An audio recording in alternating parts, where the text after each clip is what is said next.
આજથી શરૂ થતી ધોરણ 10 અને 12ની પરીક્ષામાં મોરબી જિલ્લામાં 22,800થી વધુ સ્ટુડન્ટ આ પરીક્ષા આજે આપવા જઈ રહ્યા છે.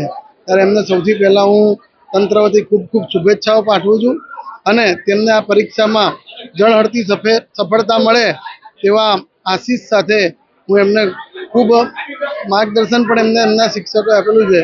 તો તે મુજબ એમનું પરફોર્મન્સ કરે એવી એમને મેં આજે શુભેચ્છાઓ પાઠવી છે.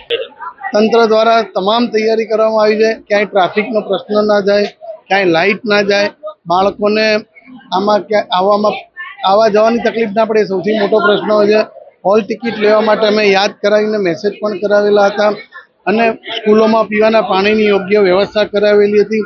દરેક જગ્યાએ સીસીટીવીની વ્યવસ્થા રાખી છે, જેથી કોઈક માણસ ખોટું કરીને પણ જ્યારે મહેનત કરી હોય એની સફળતા કરતાં વધારે માર્ક લાવી ના શકે એમ તંત્ર દ્વારા તમામ બાબતોનું આયોજન કરવામાં આવેલું છે.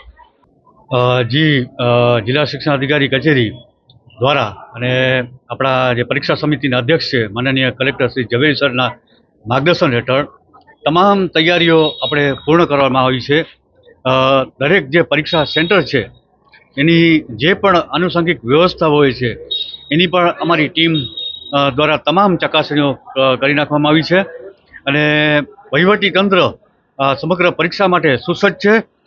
કુલ એસએસસીના આપણી પાસે 10 કેન્દ્રો છે, એમાં 51 બિલ્ડિંગ છે અને 482 બ્લોક છે અને કુલ 13,829 વિદ્યાર્થીઓ ધોરણ 10માં પરીક્ષા આપશે.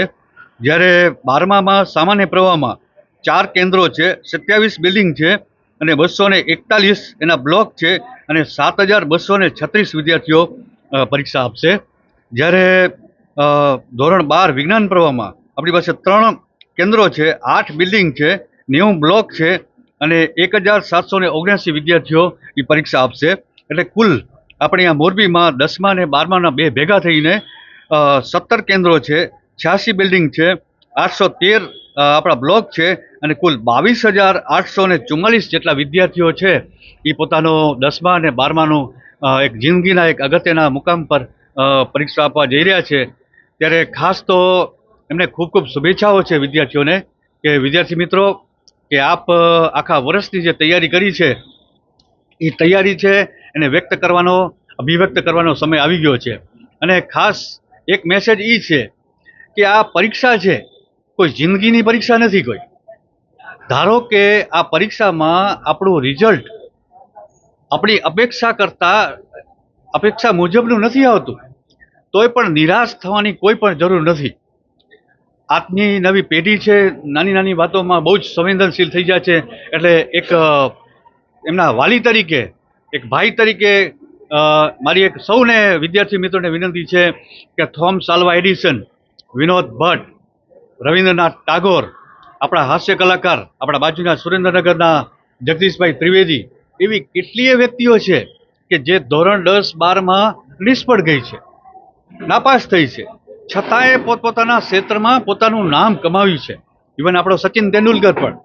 એટલે આપણી અપેક્ષા મુજબ રિઝલ્ટ ન આવે તો સૌને મારી હાથ જોડીને વિનંતી છે ક્યારે નિરાશ ન થતા. આસમાન સે આગે જહાં ઓર ભી હૈ. આપણે બીજી ઘણી બધી તકો છે.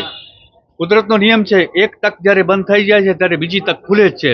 એટલે તમે ખૂબ જ પરીક્ષાને એક મહોત્સવ મનાવજો, એક આનંદ ઉત્સવ મનાવજો. કોઈ ટેન્શન લેતા નહીં. હવે ટેન્શનનો સમય નથી. આખા વર્ષ આપણે મહેનત કરવાની નથી. હવે તમે આરામથી ઉજાગરા કર્યા વગર અને સાત્વિક ખોરાક ખાજો, જેથી તમને પરીક્ષા વખતે કોઈ પણ તકલીફ ન પડે.